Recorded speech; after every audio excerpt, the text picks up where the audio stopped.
Every single business has a story to tell about how it did over a year or a quarter or even just a month. But here's the thing, that story isn't written with words. It's written in numbers. So today, we're going to pull back the curtain on the machine that writes this official story, the accounting cycle. I mean, really think about that for a second. You've got thousands, maybe millions of transactions, sales, bills, payments, all flying around.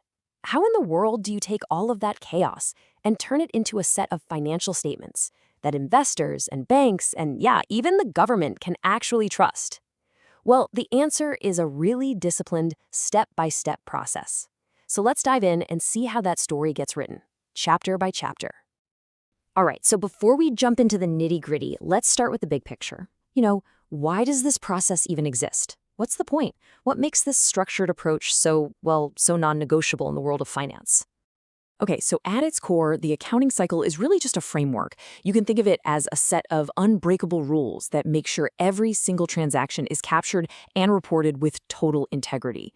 And this isn't just about, good bookkeeping. It's about compliance, it's about calculating your taxes correctly, and crucially, it's about creating a financial record that can actually stand up to scrutiny. And this brings up a really crucial distinction, right? The difference between looking backward versus looking forward. The accounting cycle, that's all retrospective.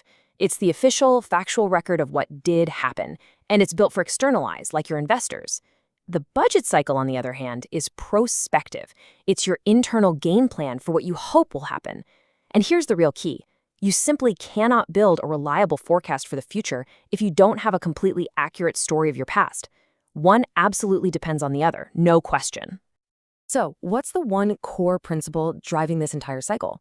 Well, it all comes down to something called accrual accounting. Now, what this means is that we recognize revenue when it's earned and expenses when they're incurred. And this is important regardless of when the cash actually changes hands. So, for example, without this, a company could look wildly profitable in January just because they collected a huge annual payment from a client, even though they have to do the work all year long. Accrual accounting fixes that. It gives you a much, much truer picture of a company's actual health. All right, it's time to write the first draft of our story. Phase 1 is all about capturing the raw data, the basic plot points of our financial narrative. This phase has 4 key steps. First, we identify and analyze a transaction. Then we record it chronologically in something called a journal. From there, we post it to the general ledger, which you can think of as the master file for every single account. And finally, we do a first check, an unadjusted trial balance, just to make sure the basic math adds up. This is the foundation for everything that comes next. And every single entry begins right here, with a source document, a receipt, an invoice, a bank statement. This is your verifiable proof. It's the absolute cornerstone of the audit trail. Without it, a transaction is it's just a claim. An accountant takes this proof and analyzes how it affects that fundamental accounting equation. Assets equals liabilities plus equity. What a company owns must always, always equal what it owes to others, plus what it owes to its owners. And this table here, this shows the engine of all modern bookkeeping, double entry accounting. It's beautiful, really. For every single transaction, there's a debit and a credit, and they have to be equal, always. Think of it like a scale that has to stay perfectly balanced. So if you increase an asset like cash with a debit, you have to balance it somewhere else, maybe by increasing a liability like a loan with a credit. This system is the ultimate self-checking mechanism. So after we've recorded everything, we prepare what's called an unadjusted trial balance. And I absolutely love this analogy. It's like a spell checker in a word processor. It is fantastic at telling you if you've misspelled a word, or in our case, if your debits don't equal your credits. But it has zero idea if you've used the wrong word entirely or if your sentences make any sense at all. It's purely a mechanical check, not a reality check. Okay, so our spell check is done. Now it's time for the real editing to begin. Welcome to Phase 2, Adjusting for Reality. This is where we make sure the story reflects what actually happened economically during the period, not just when the cash happened to move around. And that's the big question, right?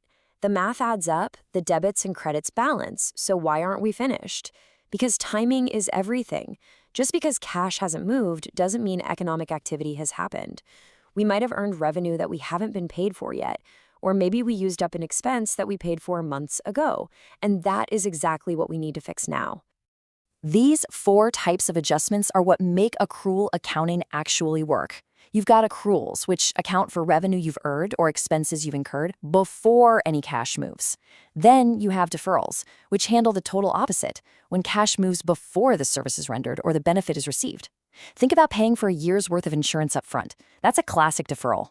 These entries are all about one thing: aligning the financial records with economic reality. Once all those adjustments are plugged in, we run an adjusted trial balance. And this is the moment of truth. This isn't just a mechanical check anymore. This is the final, verified set of numbers that accurately reflects the company's performance for the period. This is the clean, correct data that we're going to use to build the official financial statements. All right, now for the final phase. It's time to publish the story and get the stage set for the next chapter. And listen, there is a strict, non-negotiable order for doing this. You have to prepare the income statement first, because that's where you find your net income.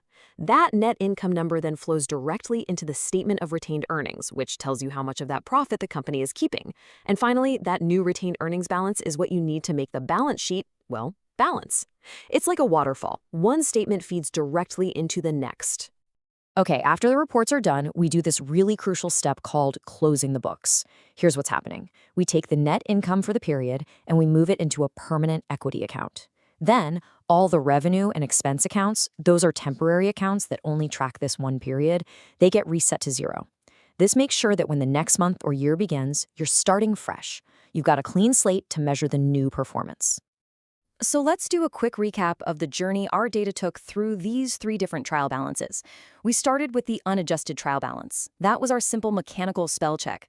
Then we moved to the adjusted trial balance, which gave us our economically accurate data for the official reports. And we finished with the post-closing trial balance, which is our final check to confirm that only our permanent accounts have balances, all ready for the next cycle to kick off. Of course, this whole process, as timeless as it is, doesn't exactly look the same as it did 50 years ago. So let's talk for a minute about how technology has completely changed the game. I mean, the difference is just night and day. What used to be this laborious, super error-prone manual process done in giant physical ledgers, it's now instantaneous and efficient. Software automatically posts entries, it generates trial balances on demand, and it creates these amazing reports in seconds. The risk of a simple math error? It's basically gone. And this is about so much more than just saving time. Automation has massive strategic benefits. It frees accountants from being data entry clerks and empowers them to become what they really should be: financial analysts and strategists. Management gets real-time data to make smarter decisions faster, and the business can scale up without its accounting department becoming a major bottleneck. And this really gets to the heart of the matter. We've automated the repetitive stuff, the mechanical work, but we haven't automated judgment. An accountant's expertise is still absolutely critical for analyzing complex transactions, for making those crucial estimates and adjustments, and for interpreting what the final story actually means for the business. And that leaves us with a really fascinating question for the future, doesn't it? As AI and automation get smarter and smarter, what parts of this process, what parts of this financial story will always need a human author? What is that core of judgment and interpretation that can just never be turned into code? It's definitely something to think about as this foundational business process continues to evolve. Thanks for joining me.